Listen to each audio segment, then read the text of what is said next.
Welcome to all of you. स्वागत है आप सभी लोगों का हमारे चैनल स्टडी पॉइंट 95 में। देखिए आज हम लोग जो है ध्येय आईएएस का जो है उत्तर प्रदेश पीसीएस एग्ज़ाम होने वाला है, तो उसका आज हम लोग पीटी का टेस्ट नंबर 8 लगाएंगे। ठीक है, इससे पहले हम लोगों ने जो है ध्येय आईएएस के टेस्ट नंबर 6 तक लगा लिए हैं। अगर आप लोगों को नहीं लगाया तो आप हमारे चैनल पर आकर लगा सकते हैं। ठीक है, चैनल पेपर नंबर 7 इसलिए नहीं लगाया क्योंकि जो हमारे पास पीडीएफ अवेलेबल है पेपर नंबर 7 की, वो पेपर नंबर 4 का ही रिपीटेशन है। ठीक है, तो इसलिए पेपर नंबर जो टेस्ट नंबर 7 है उसको छोड़ रहे हैं।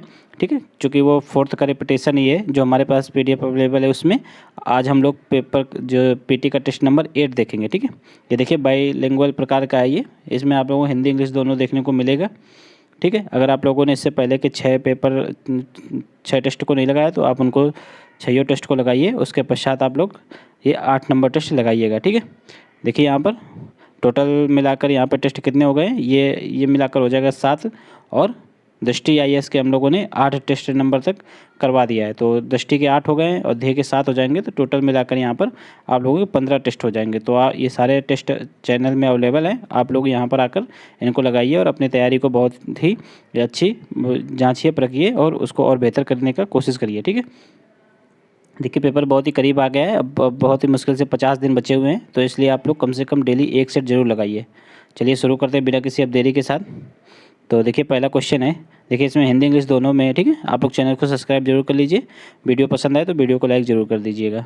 इससे आने वाले आप लोगों के लिए सारे मतलब जितने भी वीडियो आएंगे तो जब बहुत ही जल्दी आप लोगों को नोटिफिकेशन मिल जाएगा और उनको आप लोग हल कर सकेंगे। चलिए शुरू करते हैं। पहला क्वेश्चन है, चोल साम्राज्य में कुर्रम शब्द प्रयुक्त होता था। तो चोल साम्राज्य में कुर्रम शब्द किसके लिए प्रयुक्त होता था? तो ये देखिए ग्राम संघ के लिए प्रयुक्त होता था। ठीक है, तो इसका पहले का क्या हो जाएगा, सी हो जाएगा। नेक्स्ट है, निम्नलिखित में से कौन सी एक मुगल शहजादी, ठीक है, मखफी के उपनाम से कविताएं लिखती थी? तो मखफी के उपनाम से कविताएं लिखने वाली शहजादी कौन थी? जेबू उन निसा थी। ठीक है, देखिए गुलबदन बेगम और जेबू उन निसा ये दोनों मुगल काल के दोनों मतलब विदुषी हैं। ये दोनों ही कविता रचनाएं लिखा करती थी। गुलबदन बेगम ने क्या लिखा है, इन्होंने हुमायूं नामा की रचना की है। ठीक है, और जेबू उन निसा ये मखफी के उपनाम से जो है रचनाएं किया करती थी। ठीक है, नेक्स्ट देख लीजिए, ये नेक्स्ट इन कथनों पर विचार करना है आप लोगों को। तो पहला स्टेटमेंट है, भारतीय नाटक के आरंभिक सूत्र ऋग्वेद के संवाद सूक्त में मिलते हैं। तो ये बिल्कुल सही है। ठीक है, नेक्स्ट है, ऋग्वेद के पुरुष सूक्त में वर्ण व्यवस्था का प्रथम बार उल्लेख हुआ है। तो प्रथम उल्लेख वर्ण व्यवस्था का पुरुष सूक्त में ये हुआ है। ठीक है, ये पुरुष सूक्त किस में है? तो ऋग्वेद के 10वें मंडल में है। ठीक है, इसको भी आप लोग याद रखिएगा, कभी कभी मंडल पूछ लेता है। तो ये भी सही है, ये भी सही है, दोनों सही है। तो इसका राइट आंसर क्या हो जाएगा, सी हो जाएगा। बर्तनिष्ठ निम्नलिखित में से कौन सा महायान बौद्ध मत से संबंधित है? तो देखिए आप लोगों को जैसा कि पता होगा कि बौद्ध मत आगे चलकर 2 शाखाओं में बढ़ गया था, एक महायान दूसरा हीनयान। महायान फिर 2 भागों में बढ़ गया, एक क्या था इसमें माध्यमिका। तो माध्यमिका इसको क्या बोलते हैं, माध्यमिका को इसको जो है शून्यवाद भी बोलते हैं, और योगाचार इसको विज्ञानवाद भी बोलते हैं। तो ये दोनों जो है माध्यमिका और योगाचार ये दोनों महायान बौद्ध मत की शाखाएं, और वैभाषिक और सौत्रांतिक तो ये दोनों हीनयान बौद्ध मत की शाखाएं। ठीक है, तो इसका राइट आंसर क्या हो जाएगा, 1 और 2 जिसमें होगा ऑप्शन ए इसका राइट आंसर हो जाएगा। बर्तनिष्ठ निम्नलिखित में से किस मध्यकालीन कवि को पूर्व का होमर की उपाधि प्रदान की गई है? तो ये देखिए फिरदौसी को प्रदान की गई है। ठीक है, फिरदौसी की प्रमुख रचना कौन सी है? तो ये है शाहनामा ये फिरदौसी की प्रमुख रचना है, इसको भी आप लोग याद रखिएगा। नेक्स्ट है, सूची 1 को सूची 2 से यहाँ पर सुमेलित करना है। ये मौर्य युगीन प्रांत है, ये उनकी राजधानी है। जैसे अवंती प्रांत की राजधानी क्या थी? तो अवंती की राजधानी उज्जैनी थी। ठीक है, प्रासी पाटलिपुत्र की राजधानी थी। दक्षिणापथ ये स्वर्णगिरी की राजधानी थी, और कलिंग प्रांत की राजधानी क्या थी? तो ये तोसली थी।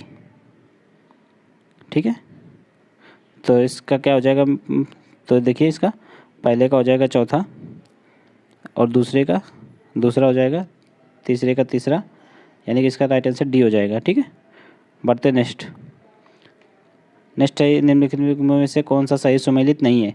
देखिए यहाँ शासक हैं, ये उनके राजदूत हैं। जैसे कि चंद्रगुप्त मौर्य के दरबार में मेगास्थनीज आया था, तो ये बिल्कुल सही है, सही सुमेलित है। बिंदुसार के दरबार में डायमेकस आया था, ये भी सही है। अशोक के दरबार में डायनोसियस आया था, ये भी सही है। ठीक है, स्कंदगुप्त के दरबार में हेलियोडोरस आया था, तो ये गलत है। देखिए हेलियोडोरस स्कंदगुप्त के दरबार में नहीं आया था। हेलियोडोरस जो है शुंग शासक भागभद्र, ठीक है, भागभद्र के दरबार में आया था, ठीक है। तो यही वाला मिसमैच है, तो इसका राइट आंसर क्या हो जाएगा, डी हो जाएगा। मर्त्यनिष्ठ निम्नलिखित उपनिषदों में से किस एक में कृष्ण के प्रचिंतम संदर्भ पाए गए हैं? तो देखिए कृष्ण के प्रचिंतन संदर्भ जो है छंदोग उपनिषद में पाए गए हैं, यानी कि ऑप्शन इसका सी राइट आंसर हो जाएगा।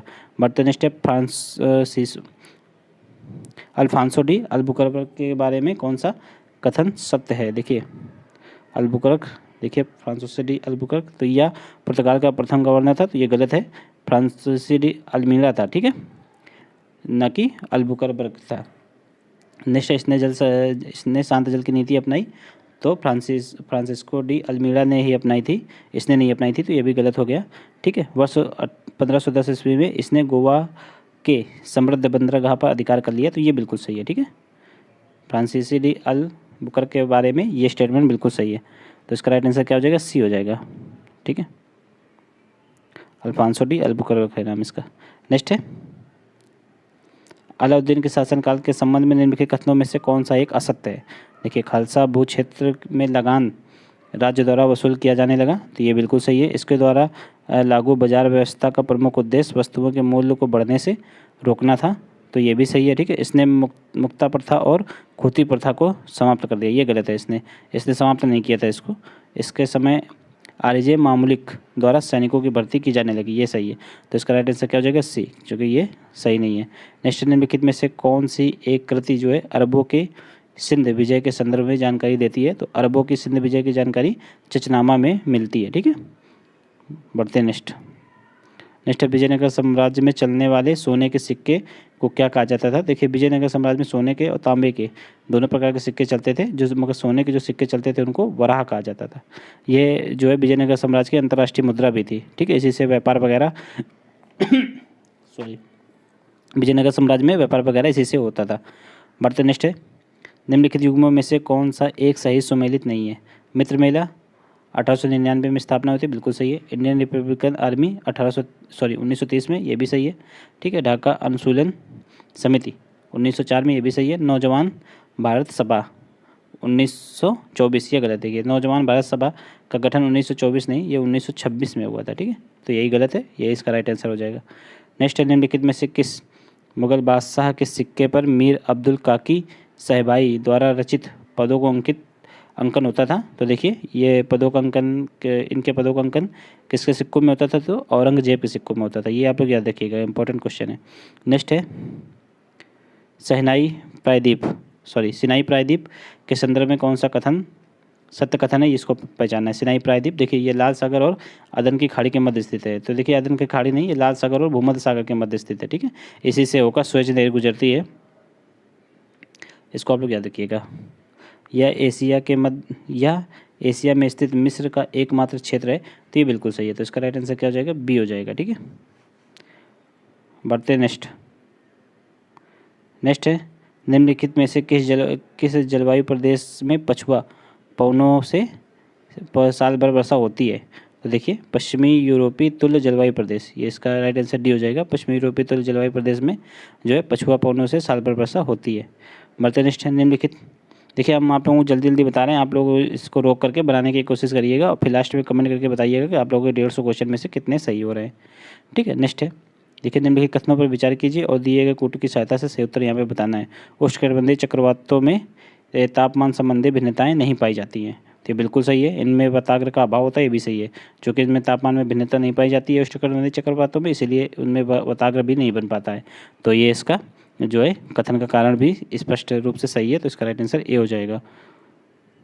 नेक्स्ट देख लीजिए, जल धाराओं के संबंध में निम्नलिखित में से कौन सा एक असत्य है? ठीक है, असत्य यहाँ पे देखना है। उष्णकटिबंधीय मानसूनी वर्षा जेट स्ट्रीम से प्रभावित होती है, बिल्कुल सही है। ये क्षोभ सीमा के निकट प्रवाहित होती है, ये भी सही है, ठीक है। इनके द्वारा मानव जनित प्रदूषकों का क्षोभ मंडल से समताप मंडल में परिवहन कर दिया जाता है, तो ये भी सही है, ठीक है। तो इनमें से कोई भी असत्य नहीं है, तो इसका राइट आंसर यही हो जाएगा डी, चूँकि इसमें सभी सही है, ठीक है। बढ़ते नेक्स्ट, दक्षिणी दोलन क्या है? तो दक्षिणी दोलन देखिए क्या है, तो देखिए ये पश्चिमी एवं, इसका आंसर क्या हो जाएगा, दक्षिणी दोलन क्या है, तो यह क्या है, जेट ये जो क्या है, पश्चिमी एवं पूर्वी प्रशांत महासागर में वायु दाब की स्थितियों में बदलाव, तो यही इसका राइट आंसर हो जाएगा। ठीक है, दक्षिणी दोलन, यही है इसका, B option is right answer हो जाएगा। बढ़ते नेक्स्ट है, निम्नलिखित घटनाओं में से कौन सी कालक्रम के अनुसार अंतिम स्थान पर आएगी। जैसे कि तराई का द्वितीय युद्ध ये कब हुआ था, ये हुआ था 1192 ईस्वी में। ठीक है, अलाउद्दीन खिलजी ये का राज्यारोहण, देखिए अलाउद्दीन खिलजी का कार्यकाल कब से कब तक था, तो इसको अगर आप लोग देखेंगे तो ये 1296 से लेकर 1316 तक था। ठीक है, जलालुद्दीन खिलजी की हत्या ये 1296 ईस्वी में ही हुई थी। और नेक्स्ट है, मोहम्मद बिन कासिम की राजधानी हस्तांतरण, तो देखिए मोहम्मद बिन कासिम का कार्यकाल कब से कब तक था, तो 1325 से लेकर 1351 तक था। तो मतलब इसमें 1325 से 1351 यही सबसे लास्ट में आएगा, बाकी सब तो 1200 ईस्वी के आसपास के हैं। तो इसका राइट आंसर डी हो जाएगा, अंतिम स्थान पर यही आएगा। नेक्स्ट है, देखिए नेक्स्ट क्वेश्चन है, मैसूर के शासक टीपू सुल्तान द्वारा श्रीरंगपट्टनम में जैकोबिन क्लब की स्थापना की गई, तो यह किससे प्रभावित होकर की गई थी, तो यह फ्रांसीसी क्रांति से प्रभावित होकर की गई थी। ठीक है, तो इसका राइट आंसर बी हो जाएगा। बढ़ते नेक्स्ट है, वर्ष 1928 में मोतीलाल नेहरू की अध्यक्षता में नेहरू रिपोर्ट प्रकाशित की गई। निम्नलिखित में से किसने नेहरू रिपोर्ट द्वारा अनुमोदित स्वतंत्र उपनिवेश के विचार का विरोध किया, तो देखिए ये जो है सुभाष चंद्र बोस और जवाहरलाल नेहरू दोनों लोगों ने विरोध किया था इसका। तो इसका राइट आंसर क्या हो जाएगा, सी हो जाएगा, क्योंकि ये दोनों लोग क्या चाहते थे, ये पूर्ण स्वतंत्रता चाहते थे, ना कि स्वतंत्र उपनिवेश का दर्जा चाहते थे। ठीक है, ये पूर्ण स्वतंत्रता चाहते थे, तो इसका राइट आंसर सी हो जाएगा। बढ़ते नेक्स्ट, निम्नलिखित कथनों पर विचार कीजिए और दिए गए कथन इसमें सही उत्तर पहचानना है कोड की सहायता से। तो लोकमान्य तिलक ने एज ऑफ कंसर्ट बिल का विरोध किया, तो ये बिल्कुल सही है। ठीक है, तिलक का मानना था कि सरकार के बजाय समाज को सामाजिक बुराइयों के उन्मूलन हेतु कदम उठाने चाहिए, तो ये भी सही है। तो इसी का मतलब कथन का कारण भी सही है। ठीक है, तो इसका राइट आंसर क्या हो जाएगा, ए हो जाएगा। बढ़ते नेक्स्ट, निम्नलिखित में से किस एक ने बंगाल विभाजन के फलस्वरूप हुए आंदोलन का बंगाल में प्रारंभिक नेतृत्व किया, तो ये किसने किया था, तो ये एस.एन. बनर्जी यानी कि सूर्यनाथ बनर्जी द्वारा किया गया था यह नेतृत्व। ठीक है, तो इसका राइट आंसर क्या हो जाएगा, बी हो जाएगा। बढ़ते नेक्स्ट है, बंगाल की निम्न फैक्ट्रियों में से एक जो पुर्तगालियों द्वारा स्थापित की गई थी, तो देखिए पुर्तगालियों द्वारा हुगली में फैक्ट्री स्थापित की गई थी, तो काफ़ी फेमस क्वेश्चन है, इसका राइट आंसर सी हो जाएगा। बढ़ते नेक्स्ट है, नीचे उन व्यक्तियों की सूची दी गई है जो भारतीय राष्ट्रीय कांग्रेस के अध्यक्ष हुए हैं, तिथि के अनुसार क्रमबद्ध यहाँ पे करना है। देखिए जैसे कि महात्मा गांधी, इन्होंने कब अध्यक्षता की थी, तो 1924 में बेलग्राम की अध्यक्षता की थी। ठीक है, जवाहरलाल नेहरू इन्होंने 1929 और 30 में की थी। ठीक है, सॉरी 30 में, ये इन्होंने लाहौर में अध्यक्षता की थी। सरदार वल्लभ भाई पटेल ने कराची में अध्यक्षता की थी 1931 में। श्रीमती सरोजिनी नायडू इन्होंने 1925 ईस्वी में कहाँ की अध्यक्षता की थी, तो कानपुर की अध्यक्षता की थी। तो इसका क्या हो जाएगा क्रम के अनुसार, तो इसका पहले एक नंबर आ जाएगा 1 4 2 3, देखिए 1 4 2 3 किस में, सी में, तो राइट आंसर क्या हो जाएगा, सी हो जाएगा। बढ़ते नेक्स्ट है, यहाँ पर नेक्स्ट देख लीजिए, निम्न पे विचार करना है। तो इनमें से उपरोक्त में से कौन सी पुस्तक जो है सरोजिनी नायडू द्वारा लिखी गई है, तो द गोल्डन बर्ड ये नहीं लिखी गई है, द वर्ड ऑफ टाइम और द गोल्डन थ्रेशोल्ड और द ब्रोकन विंग, तो ये तीनों रचनाएं जो हैं किसके द्वारा, सरोजिनी नायडू द्वारा लिखी गई हैं, तो इसका राइट आंसर क्या हो जाएगा, ए हो जाएगा। बढ़ते नेक्स्ट, निम्नलिखित कॉलेजों में सर्वप्रथम किसकी स्थापना की गई थी, तो देखिए ये जो कॉलेज दिए हुए हैं, तो इनमें सर्वप्रथम जो है हिंदू कॉलेज की स्थापना कलकत्ता में की गई थी, ये 1817 ईस्वी में की गई थी। ठीक है, बढ़ते नेक्स्ट है, निम्न देशों पर विचार कीजिए, उपरोक्त में से किससे कर्क रेखा होकर गुजरती है, तो देखिए बांग्लादेश से, जो कि भारत से गुजरती है, तो बांग्लादेश से भी ये गुजरती है और कोलंबिया से नहीं गुजरती है। ठीक है, हवाई द्वीप से गुजरती है और ताइवान से गुजरती है, तो इसका राइट आंसर 1 3 4 हो जाएगा, राइट आंसर इसका सी हो जाएगा। ठीक है, कोलंबिया से होकर कर्क रेखा नहीं गुजरती है, ये आप लोग याद रखिएगा। सूची 1 को सूची 2 से यहाँ पर सुमेलित करना है, जैसे कि चट्टान है और ये उनका रूपांतरित रूप है, जैसे ग्रेनाइट से क्या बनता है, नीस बनता है। ठीक है, बेसाड़ से एम्फीबोलाइट, ठीक है, बलुआ पत्थर से क्वार्टजाइट और चूना पत्थर से संगमरमर बनेगा। ठीक है, तो इसका राइट आंसर क्या हो जाएगा, 3 4 1 2, इसका राइट आंसर डी हो जाएगा। ठीक है, बढ़ते नेक्स्ट निम्नलिखित युग्मों में से कौन सा सही सुमेलित नहीं है। ठीक है, यहाँ पे जो सही सुमेलित नहीं वो पहचानना है, जैसे कि कायनी पठार से टिन निकलता है, बहुत फेमस है। ठीक है, चिन्हुआ हुआ से चांदी निकलती है, ये मैक्सिको में स्थित है, ये भी बहुत फेमस है। बुरहान पहाड़ी से एल्युमिनियम निकलता है, तो ये गलत है। देखिए बुरहान पहाड़ी कहाँ है, कुवैत में है, और इससे एल्युमिनियम ना निकल कर इससे पेट्रोलियम निकलता है, ठीक है, पेट्रोलियम, ये आप लोग याद रखिएगा। तो इसका राइट आंसर यही हो जाएगा। कटंगा क्षेत्र, ये इससे तांबा निकलता है, तो कटंगा कहाँ है, तो कटंगा का पठार देखिए आप लोग को, ये अफ्रीका में पड़ता है, बोत्सवाना के पास, ठीक है। तो इसका राइट आंसर क्या हो जाएगा, सी हो जाएगा। और कटंगा के पठार, कटंगा क्षेत्र से तांबा निकलता है, ये बिल्कुल सही लिखा हुआ है। नेक्स्ट, निम्नलिखित युगों में से कौन सा सही सुमेलित नहीं है, ये भी यहाँ पे पहचानना है। जैसे स्थानीय हवा हो गई, ये उनका क्षेत्र हो गया। ये जोंडा जो है अर्जेंटीना में प्रवाहित होने वाली हवा है, बिल्कुल सही है, ठीक है। मिस्ट्रल ये लॉयंस की खाड़ी में, और ब्रिक फिल्डर ये ऑस्ट्रेलिया में प्रवाहित होती है, और नॉर्वेस्टर ये वेनेजुला, तो नॉर्वेस्टर वेनेजुला में नहीं प्रवाहित होती है, ये जो है नॉर्थ न्यूजीलैंड में प्रवाहित होने वाली हवा है, ठीक है। तो राइट आंसर इसका क्या हो जाएगा, डी, क्योंकि यही मिसमैच है, बाकी सारे मैचिंग सही है, ठीक है। लोमबैक जलडमरू किसको किससे जोड़ता है, तो ये देखिए जावा सागर को हिंद महासागर से जोड़ता है, ठीक है। तो इसका राइट आंसर क्या हो जाएगा, डी हो जाएगा। नेक्स्ट, निम्नलिखित में से कौन एक क्षेत्र लौह अयस्क से संबंधित नहीं है। लौह अयस्क से कौन संबंधित नहीं, देखे इटाबिरा पहाड़ी ब्राज़ील में है, तो लौह अयस्क से संबंधित है, बिल्कुल सही है ये, ठीक है। पिलबरा क्षेत्र ऑस्ट्रेलिया में, ये भी सही है, इससे भी लोहा निकलता है। और पिरूना ये स्वीडन में है, इससे भी लोहा अयस्क निकलता है।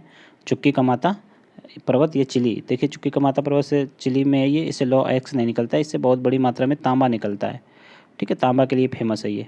तो इसका राइट आंसर क्या हो जाएगा, डी, चूँकि इससे लोहा अयस्क नहीं निकलता है। बर्तन निष्ठ यहाँ पे सूची 1 को सूची 2 से सुमेलित करना है, जैसे कि क्यूबेक जो जलपोत निर्माण के लिए फेमस है, ठीक है। डार्टमंड ये लौह इस्पात के लिए फेमस है। और एक सेकेंड, लियान ये रेशमी वस्त्र के लिए फेमस है। और टोरंटो ये ऑटोमोबाइल के लिए फेमस है। तो ये देखिए मैचिंग बिल्कुल सही सही इसमें मैच है, तो इसका राइट आंसर क्या हो जाएगा, बी हो जाएगा, ठीक है। बढ़ते नेक्स्ट, निम्नलिखित कथनों पर सत्य कथन का चयन करना है। यहाँ पर देखिए भारत में स्थित हिमालय की सर्वोच्च चोटी कंचनजंगा है। तो देखिए यहाँ पे भारत में स्थित हिमालय की सर्वोच्च चोटी कंचनजंगा नहीं है, वो K2 है, ठीक है। K2 कहाँ पे पड़ती है, तो ये वर्तमान में तो पीओके वाले क्षेत्र में पड़ता है, लेकिन पीओके जो है भारत का ही हिस्सा है, तो ये भारत में स्थित सर्वोच्च चोटी कंचनजंगा न होकर K2 है, तो ये गलत हो जाएगा। यह विश्व में तीसरी सबसे ऊंची चोटी, ये बिल्कुल सही है। पहली एवरेस्ट है, दूसरा K2 है, तीसरी कंचनजंगा है, ठीक है। तो ये सही है, तो इसका स्टेटमेंट कौन सा, राइट आंसर बी हो जाएगा। देखिए जो दृष्टि ने आंसर की दे रखी है उसमें उन्होंने सी को माना है, ठीक है, उन्होंने पहले को भी सही माना है। यहाँ जैसा कि हमें समझ में आ रहा है भारत में स्थित हिमालय की सर्वोच्च चोटी, देखिए अगर देता कि वर्तमान भारतीय भूभाग में स्थित सर्वोच्च चोटी तो कंचनजंगा होती है, लेकिन अगर ओवरऑल भारत में, तो भारत में K2 है, क्योंकि हम लोग जो है पीओके को अपना भारत का ही क्षेत्र मानते हैं, ना कि पाकिस्तान का क्षेत्र मानते हैं, इसलिए जो भारत में स्थित है तो K2 हो जाएगा। अगर वर्तमान भारतीय भूभाग का पूछता, ठीक है, तो फिर हो जाता है वो कंचनजंगा यहाँ पर सही हो जाता है, ठीक है। तो हमारे हिसाब से इसमें केवल 2 ही सही है, ठीक है। अगर आप लोगों को कुछ इससे इतर लग रहा है तो आप लोग कमेंट करके ज़रूर बताइएगा। नेक्स्ट है, निम्नलिखित पर विचार कीजिए, मालदीव, हवाई द्वीप, बरमुंडा और अल्यूशियन। तो इनमें ज्वालामुखी द्वीप का उदाहरण कौन कौन से हैं, देखिए हवाई द्वीप और अल्यूशियन द्वीप ये दोनों ज्वालामुखी द्वीप के उदाहरण हैं, ठीक है। और मालदीव और बरमुंडा द्वीप ये दोनों प्रवाल, ठीक है, प्रवाल द्वीप के उदाहरण है, इसको आप लोग याद रखिएगा। तो इसमें क्या हो जाएगा, 2 और 4, देखिए 2 4 किस में है, 2 और 4 बी नंबर में, ठीक है। बढ़ते नेक्स्ट है, सूची 1 को सूची 2 से यहाँ पे सुमेलित करना है, जैसे कि मरुस्थल है, ये उनकी स्थिति है, ठीक है। तो देखिए आप लोगों को जैसे कि पता होगा मोजो मरुस्थल कहाँ है, ये संयुक्त राज्य अमेरिका में ही है, तो डी का चौथा हो जाएगा। तो या तो फिर ये सही होगा या तो फिर ये सही होगा। और देख लेते हैं गेट सैंडी कहाँ, ऑस्ट्रेलिया में, तो बी का दूसरा हो जाएगा। देखिए बी का दूसरा इसमें है, इसमें नहीं है, तो ये गलत हो गया। बी का दूसरा इसमें है, तो ये सही हो जाएगा, राइट आंसर ए हो जाएगा, ठीक है। बाकी आप लोग मैच कर लेना, जैसे कि पहले का पहला हो जाएगा, ठीक है। काइजुलकुम उज्बेकिस्तान में है और कराकुम ये तुर्कमेनिस्तान में है, तो इसमें राइट बिल्कुल सीधा सीधा मैच है, ठीक है। बढ़ते नेक्स्ट, निम्नलिखित में से कौन एक पहाड़ी चंदन के वनों के लिए प्रसिद्ध है। तो देखिए चंदन के वनों के लिए प्रमुख पहाड़ी कौन सा है, मेलागिरी की पहाड़ी, ये कहाँ पे पड़ती है, तमिलनाडु में, तो इसका राइट आंसर क्या हो जाएगा, सी हो जाएगा। बढ़ते नेक्स्ट, निम्नलिखित कथनों पर विचार कीजिए और दिए गए कोड की सहायता से सही उत्तर चुनना है। विशाखापट्टनम देश का भू आबद्ध प्राकृतिक बंदरगाह है, तो ये बिल्कुल सही है। यहाँ स्थित डॉल्फिन नोच पहाड़ी इस बंदरगाह को प्राकृतिक वर्षा के प्रभाव को कम करती है, ठीक है, सॉरी मानसूनी वर्षा के प्रभाव को कम करती है, ये भी सही है, ठीक है। तो लेकिन इसका मानसूनी वर्षा के यहाँ वर्षा का प्रभाव कम हो रहा है, ठीक है, ना कि भू आबद्ध से कोई संबंध नहीं है। तो ये दोनों यानी कि सही तो दोनों हैं, लेकिन कथन का कारण से कोई रिलेशन नहीं है, तो इसका राइट आंसर क्या हो जाएगा, बी हो जाएगा। यानी कि ए और आर दोनों सही है, परंतु आर ए की सही व्याख्या नहीं करता है। नेक्स्ट देखिए, निम्नलिखित में से कौन सा एक गर्त प्रशांत महासागर में नहीं है। तो देखिए इसमें से कौन सा नहीं है, तो ये साउथ सैंडविच ट्रेंच यही नहीं है, ये कहाँ पे, ये अटलांटिक महासागर में स्थित है, ठीक है। बाकी ये तीनों प्रशांत महासागर के ही ट्रेंच हैं, ठीक है। नेक्स्ट है जर्मनी में स्थित ब्लैक फॉरेस्ट पर्वत किसका उदाहरण है, तो देखिए जर्मनी में ब्लैक फॉरेस्ट ये ब्लैक पर्वत का उदाहरण, ठीक है। तो इसका राइट आंसर क्या हो जाएगा, बी हो जाएगा। नेक्स्ट निम्नलिखित युग्मों में से कौन सा एक सही सुमेलित नहीं है, देखिए नदी, ये शेषनाग झील से निकलती है, बिल्कुल सही है। गंगा, गंगोत्री, हिमवानी से निकलता है, ये भी सही है। यमुना, जलाइच्छू पर्वत श्रेणी से निकलती हैं, तो ये गलत है। देखिए उद्गम स्थान यमुना का कहाँ है, यमुनोत्री हिमनद में, ठीक है। यमुनोत्री हिमनद यहाँ पर क्या है, बंदरपूछ चोटी है, तो उसी के करीब से ये निकलती है यमुना नदी, ठीक है। तो इसका राइट आंसर क्या हो जाएगा, सी, क्योंकि यही मिसमैच है। ब्रह्मपुत्र जो है अंगसी ग्लेशियर से निकलती हैं, तो ये बिल्कुल सही है, ठीक है। इसका राइट आंसर क्या हो जाएगा, सी हो जाएगा। बढ़ते नेक्स्ट है, निम्नलिखित युग्मों में से कौन सा सही सुमेलित है, तो देखिए बंगाल में मुस्लिम पुनर्जागरण के पिता नवाब अब्दुल लतीफ़ खां हैं, तो ये बिल्कुल सही है, ठीक है। पश्चिमी भारत में पुनर्जागरण के जनक एमजी रनाडे माने जाते हैं, बिल्कुल सही है। Royal Asiatic Society of Bengal के संस्थापक सर विलियम जोन्स हैं, तो ये भी सही है। तो देखिए तीनों सही से मैच है, तो इसका राइट आंसर क्या हो जाएगा, सी हो जाएगा। नेक्स्ट है, कांग्रेस के प्रति लॉर्ड कर्जन की नीति क्या थी, देखिए लॉर्ड कर्जन का ये था कि जब लॉर्ड कर्जन का ये मानना था कि जब तक हम गवर्नर हैं यहाँ के, वायसराय हैं, तो हमारे ही कार्यकाल में ये कांग्रेस का अस्तित्व जो है समाप्त हो जाना चाहिए। तो उनका क्या उनकी नीति थी कि कांग्रेस को जो है ये समाप्त करना, कांग्रेस के अस्तित्व को समाप्त करना, तो इसका राइट आंसर बी हो जाएगा। नेक्स्ट, निम्नलिखित मुस्लिम नेताओं में से किसने स्वयं को होने वाला मसीहा और भगवान कृष्ण का अवतार होने का दावा किया, तो देखिए ये जो है गुलाम अहमद कादियानी द्वारा, इन्होंने अहमदिया आंदोलन की स्थापना की थी, ठीक है। तो उन्हीं के द्वारा ये आगे चलकर उन्होंने स्वयं को मसीहा और भगवान कृष्ण का अवतार बताया था, तो राइट आंसर का क्या हो जाएगा, डी हो जाएगा। नेक्स्ट, निम्नलिखित कथनों में से किस एक के अक्ष का झुकाव और दिन का मान लगभग पृथ्वी के समान होता है, देखिए ये जो किसका होता है, मंगल का होता है, इसीलिए वर्तमान में मंगल ग्रह पर ही सबसे ज़्यादा मतलब जीवन की खोज की जा रही है, यानी कि वहाँ पे रहने लायक स्थितियाँ हैं कि नहीं, क्योंकि इसकी बहुत हद तक जो है इसकी स्थिति और दिन का समय, टाइम वगैरह ये सब पृथ्वी से मैच करता है, ठीक है।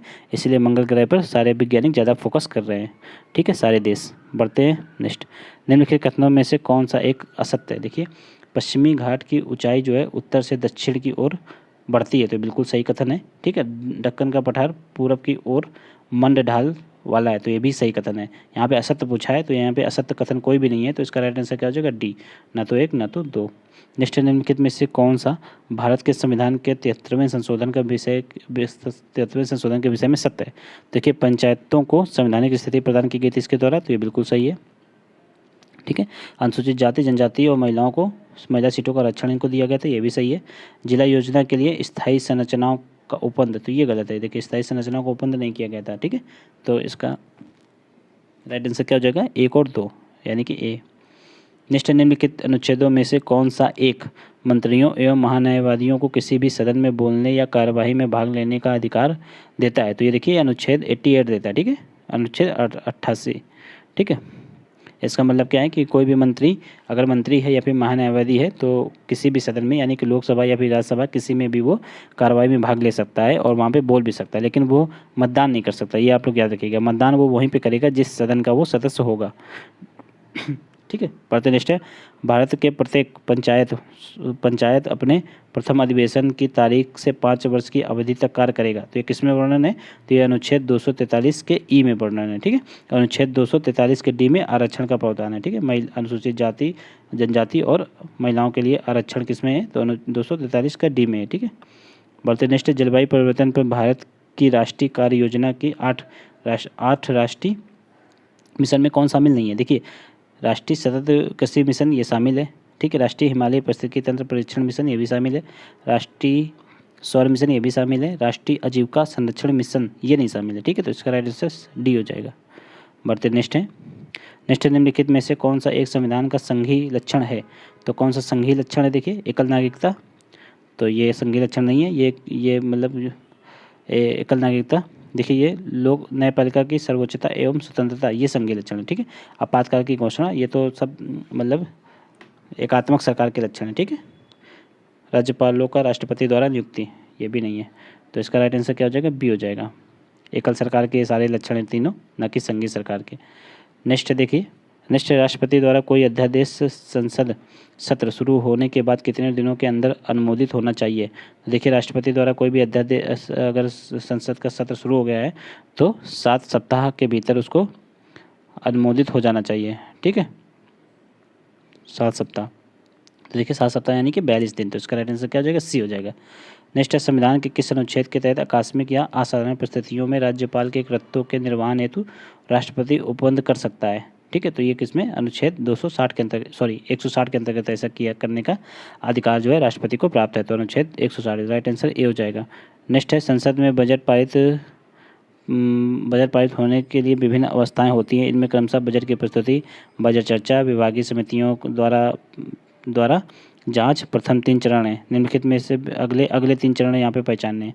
ठीक है, देखिए बजट प्रस्तुत होता है सबसे पहले, फिर आम चर्चा होती है, फिर विभागीय समितियों द्वारा जांच होती है, फिर उसके पश्चात क्या होता है, अनुमोदन मांगों पर मतदान होता है, उसके पश्चात विनियोग विधेयक पारित होता है, फिर उसके पश्चात वित्त विधेयक पारित किया जाता है। ठीक है, तो ये उसका क्रम हो गया। राइट आंसर इसका क्या हो जाएगा, सी हो जाएगा। बढ़ते नेक्स्ट है, विनियोग विधेयक के संदर्भ में असत्य कथन चुनना है। यहाँ पर, यह सरकार को भारत की संचित निधि से धन निकालने की शक्ति देता है, ये बिल्कुल सही है। यह विधेयक लोकसभा या अथवा राज्यसभा किसी भी सदन में पेश किया जा सकता है, ये गलत है। देखिए, ये लोकसभा राज्यसभा किसी में नहीं, ये सिर्फ लोकसभा में ही पेश किया जाता है। ठीक है, विनियोग विधेयक, हालांकि लोकसभा में पारित होने के पश्चात वो राज्यसभा में जरूर जाता है, वहाँ पर वो 14 दिनों तक उसका टाइम होता है। ठीक है, लेकिन वो क्या होगा, यहाँ पर वो सिर्फ लोकसभा में पहले पेश किया जाएगा, उसके पश्चात ही वो राज्यसभा में जाएगा। ठीक है, तो इसका राइट आंसर क्या हो जाएगा, बी हो जाएगा, क्योंकि गलत यहाँ पे असत्य कथन पहचानना था, तो राइट आंसर बी हो जाएगा। बढ़ते नेक्स्ट है, संयुक्त राज्य लोक सेवा आयोग के संदर्भ में सत्यकूट का चयन करें।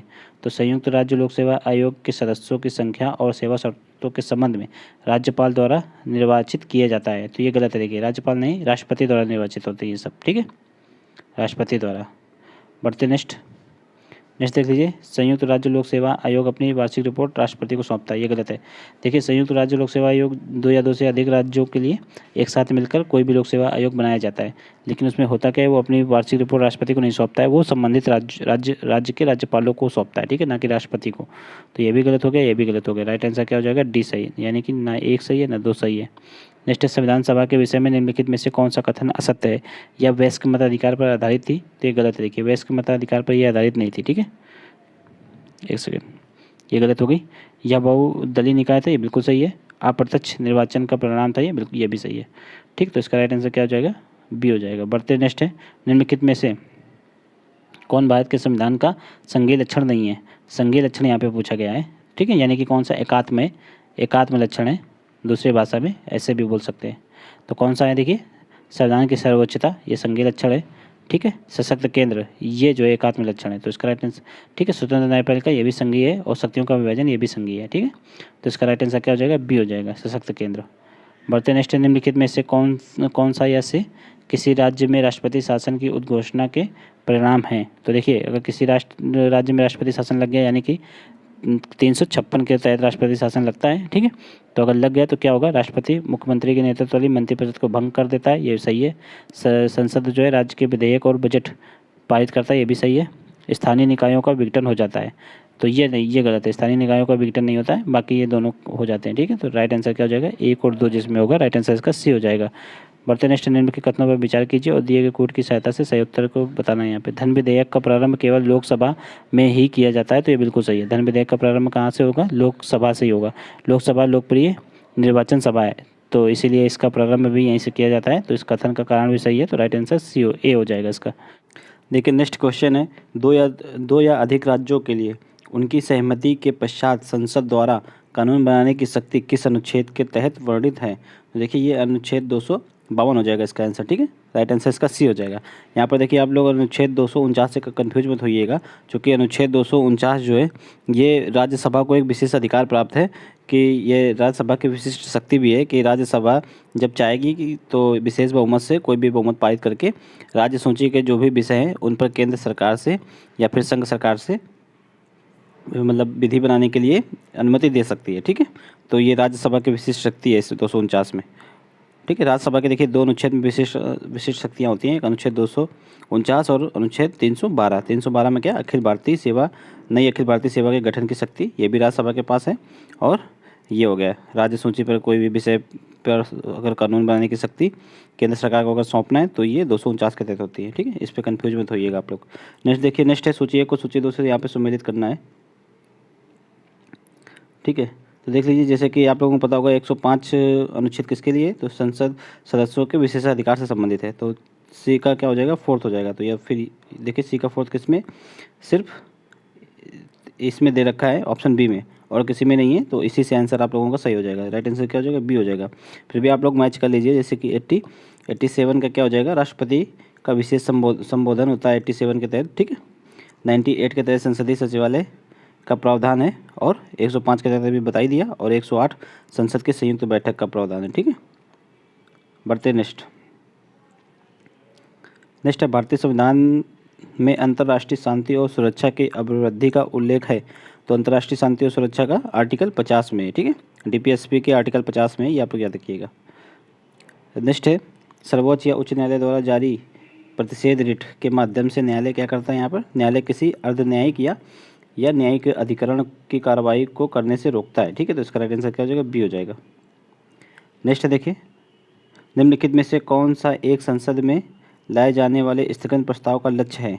तो मंत्रियों को सूचना एकत्र करना, ये नहीं है, ठीक है।